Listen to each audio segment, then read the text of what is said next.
Tesla is a U.S. company involved in car manufacturing and energy, best known for its electric cars.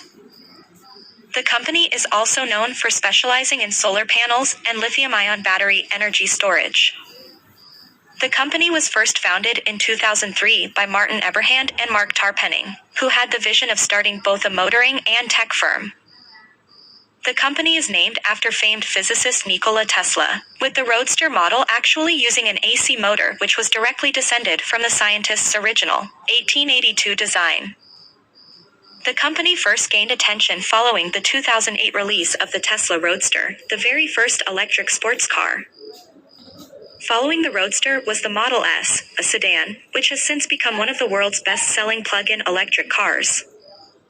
As of 2021, the Model 3 is now the best-selling plug-in electric car in the world, followed by the Wuling HongGuang Mini EV and the Tesla Model Y.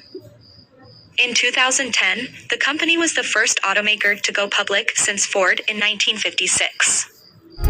Listing on the Nasdaq,